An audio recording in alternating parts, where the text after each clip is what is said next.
जय हिंद साथियों।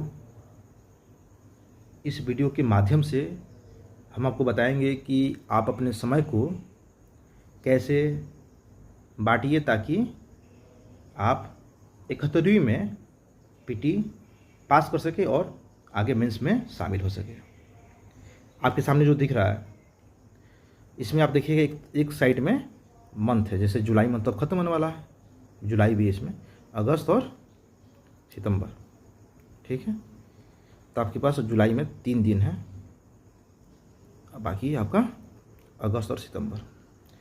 और इस तरह आपको दिखता होगा पिलर 1 2 3 4, और आपको पिलर 1 में दिखता होगा हिस्ट्री केवल, पिलर 2 में साइंस और मैथ दिखता होगा, पिलर 3 में करेंट और इकोनॉमिक्स दिखता होगा, और पिलर 4 में ज्योग्राफी और पॉलिटी दिखता होगा।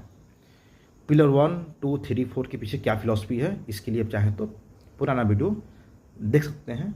मैं इसको यहाँ पे शॉर्टकट में आपको बता देता हूँ।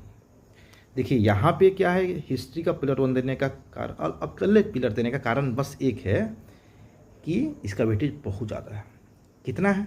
35 है, जिसमें मॉडर्न हिस्ट्री से क्वेश्चन कितना आता है? 25, और एंशिएंट और मेटाइबल से क्वेश्चन कितना आता है? 5 और 5, यानी 5 + 5 + 25 कितना हो गया हिस्ट्री का वेटेज, यानी पिलर 1 का वेटेज 35।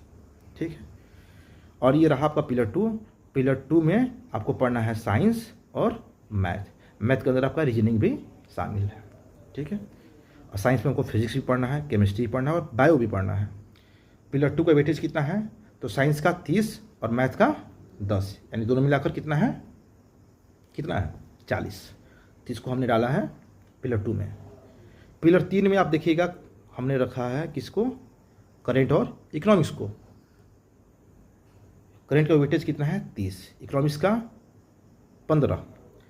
और कभी कभी देखिएगा क्या होता है कि इकोनॉमिक्स के नाम पर बीपीएससी केवल करेंट पूछ लेता है, यानी कि सारा डाटा वो इकोनॉमिक सर्वे से पूछ लेता है, बजट से पूछ लेता है, जो कहीं ना कहीं करेंट अफेयर ओरिएंटेड होता है। इसीलिए कभी कभी क्या होता है कि इकोनॉमिक्स पूरा का पूरा करेंट ओरिएंटेड आ गया, इसका मतलब जो करेंट हम बोल सकते हैं 45 हो जाता है, यानी करेंट अपना 30 और इकोनॉमिक्स जो करेंट ओरिएंटेड होता है वो 15, यानी कितना हो गया? 45 हो गया।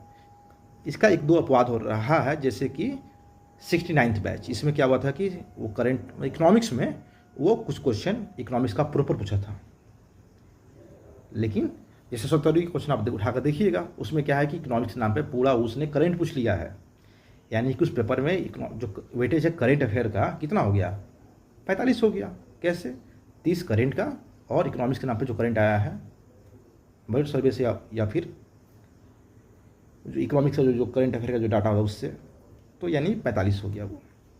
और जो चौथा पिलर है वो है आपका ज्योग्राफी और पॉलिटी का।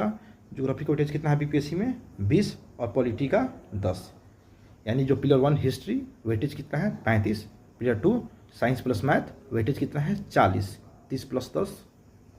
तीसरा पिलर क्या है? करेंट प्लस इकोनॉमिक्स, वेटेज कितना है? 30 + 15, यानी 45, और चौथा पिलर है ज्योग्राफी का और पॉलिटी का, दोनों का वेटेज कितना है मिलाकर? 20 + 10, यानी 30। अब देखिए आपका एग्जाम कब है? 13 को। आपका एग्जाम कब है? 13 को, यानी 13 तक आपको इस चारों पिलर को कई बार रिवाइज करना होगा ताकि एग्जाम हॉल में आप इतना अंक ला सके कि आप पीटी पास कर सकें। ठीक है, तो देखिए अभी तो जुलाई में मात्र 3 दिन बचा हुआ आपके हाथ में है। अभी 29 है, 30 है और 31 है। ठीक है, देखिए आप देखते होंगे कि मैंने इसको बनाया है 14 तारीख से। कारण क्या है कि मैं टेलीग्राम में कुछ बच्चों को गाइड करता हूँ, मैं उन लोगों के लिए बनाया था, लेकिन मैं सोचा कि आज मैं यूट्यूब पर डाल दूँ ताकि सबका फ़ायदा हो जाए इससे। जैसे मैंने यहाँ पिलर 4 लिखा, यानी कि आपको उस दिन पिलर 4 पढ़ना है। पिलर 4 में क्या पढ़ना है आपको? ज्योग्राफी पॉलिटी पढ़ना है। तो आप इसको कैसे पढ़िएगा? समय को आधा बांट दीजिएगा। जैसे मान लीजिए कि देख लीजिएगा आपके पास जो देखिए मैंने यहाँ पे क्या लिखा है, मैंने यहाँ पे लिखा है कि आप इसको अपने आवश्यकता के अनुसार बदल सकते हैं। इसका मतलब क्या हुआ कि मान लीजिए आपका पॉलिटी पहले से बहुत तैयार है, तब चाहे तो पूरा दिन क्या पढ़ सकते हैं? ज्योग्राफी पढ़ सकते हैं। ये चीज़ उल्टा भी हो सकता है कि आपका मान लीजिए ज्योग्राफी पूरा तैयार है तो आप पॉलिटी पढ़ सकते हैं। ठीक है, यानी कि जो ये जो मैंने बनाया है ये रिजिड नहीं है, इसको आप अपने अनुसार मोल्ड कर सकते हैं। मैं उनके लिए बनाया हूँ जो प्रॉपर अपना टाइम टेबल नहीं बना पाते हैं, तो चाहे तो इसको फॉलो कर सकते हैं, इसमें कोई दिक्कत नहीं है। और ये शानदार है, ठीक है। जैसे 29 तारीख को आप पिलर 4 पढ़ लिए। अब पिलर 4 में जैसे कि ज्योग्राफिक और पॉलिटी था, तो आप चाहें तो दोनों को आधा आधा पढ़ सकते हैं, या फिर अपने स्ट्रेंथ के अनुसार, जो आपका ताकत है, जो आपका कमजोरी है, उसके अनुसार आप उसको अपना समय बांट सकते हैं। फिर 30 को आपको क्या पढ़ना है, हिस्ट्री पढ़ना, पिलर 1 पढ़ना है, ठीक है। मैंने यहाँ पे चार कलर से पिलर किया है, 1 2 3 4, चारों का कलर अलग अलग है, जो आपको टाइम टेबल में दिख रहा होगा, ठीक है। तो क्या करना है, फिर 30 को क्या पढ़ना है, आपको हिस्ट्री पढ़ना है। और हिस्ट्री में क्या पढ़ना है, तो जिसका वेटेज जैसा है उसको वैसे समय देना है। क्यों मैं बोल रहा हूँ, जैसे आपको पता है कि मॉडर्न का वेटेज कितना है, 25 है, ठीक है। एंशिएंट का 5 और मिडाइवल का 5 है, ठीक है। इसका मतलब ये हुआ कि आपको ज़्यादा समय किसको देना है, मॉडर्न को देना है। रेशियो यहाँ से निकाल लीजिएगा, आप उस अनुसार समय दीजिएगा।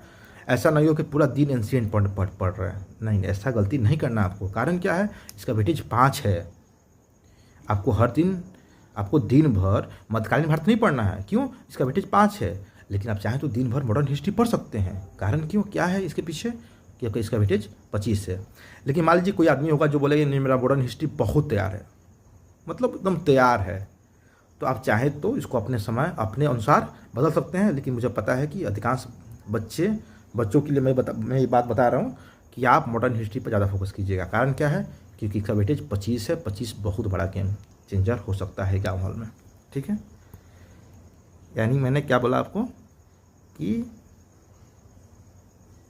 पिलर 1 क्या है, आपका हिस्ट्री है। अब हम बात करते हैं 31 तारीख क्या पढ़ना है आपको, फिर पिलर 2 पे आना है। पिलर 2 क्या है, साइंस प्लस मैथ्स है।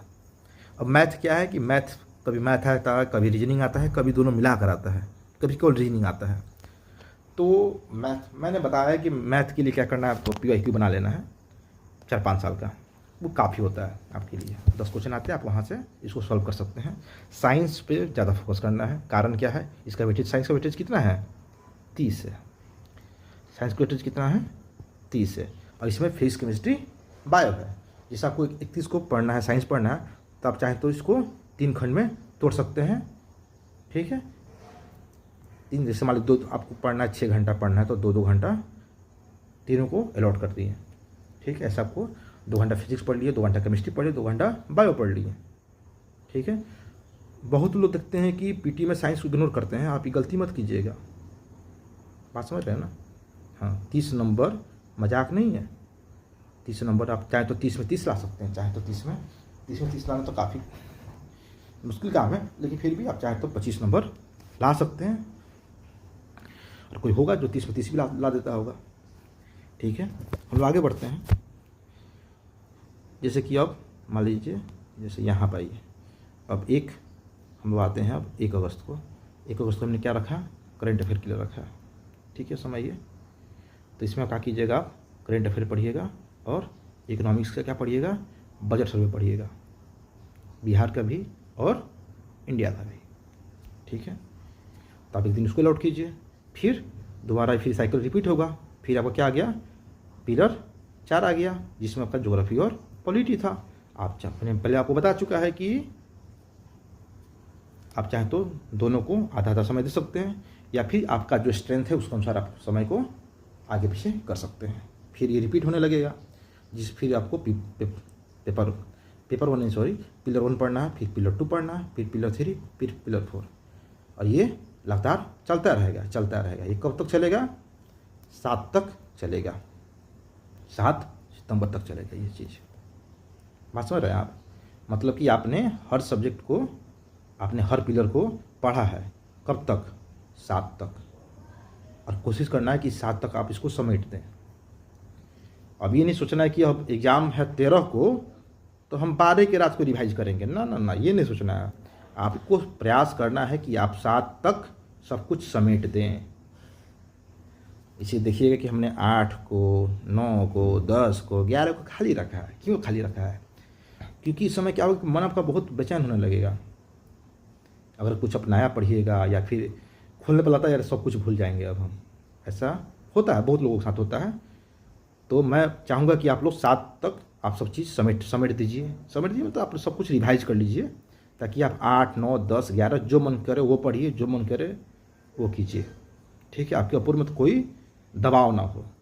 ठीक है, और एक जैसे एग्ज़ाम 13 के है, तो वैसे भी 12 को तो आपको आराम ही करना चाहिए। पूरा दिन भर आराम करना चाहिए, पूरा रात भर आराम करना चाहिए। लेकिन कुछ लोग होते हैं जो मतलब रात भी पढ़ के एग्ज़ाम दे सकते हैं। हालांकि अधिकांश लोग के साथ ऐसा नहीं हो सकता। ठीक है, तो उम्मीद करते हैं कि आपको ये चीज़ समझ में आ गया होगा। मैं इस वीडियो को छोटा करता हूँ, आगे भी मैं इस वीडियो मतलब इस तरह का वीडियो यूट्यूब पर डालता रहूँगा। कुछ आपको समस्या हो इस चीज़ को लेकर तो आप कमेंट सेक्शन में हमसे पूछ सकते हैं। फिर से मैं चाहूँ तो इसको दोबारा रिपीट कर दे रहा हूँ कि देखिए, आपका पीटी कब है? 13 सितंबर को है। तो क्या करना है आपको, जैसे कि 29, 30, 31 3 दिन ही बचा है किसका? जुलाई का। तो आप इसको यूटिलाइज करना है। उसके बाद पूरा अगस्त आपको पढ़ना है। उसके बाद सितंबर में आपको 7 तारीख तक पढ़ना है। उसके बाद से 8, 9, 10, 11, 12 आपको जो मन करे वो पढ़ना है, रिवाइज करना है। ठीक है, मन को हल्का रखना है। आप चाहे तो जैसे 8, 9, 10, 11 आप चाहे तो दोबारा मतलब इस पिलर को रिपीट कर सकते हैं, या फिर आप चाहें तो एक दिन में 2-2 पिलर को रिवाइज कर सकते हैं और 12 को रेस्ट कर सकते हैं। इसलिए मैंने मतलब इतना दिन आपके अनुसार छोड़ दिया कि आपको जो मन करे वो कीजिए। ठीक है, 8, 9, 10, 11, 12 को। ठीक है, तो वो क्या है? आपका एग्ज़ाम है। तो उम्मीद करते हैं कि आपको ये वीडियो समझ में आया होगा और ये आपके काम का होगा। ठीक है, आपको कैसा लगा वीडियो आप हमको कमेंट में बताइए, और कुछ समस्या हो, कुछ जानना हो तो आप हमको कमेंट कर सकते हैं। ठीक है, चलिए, जय हिंद।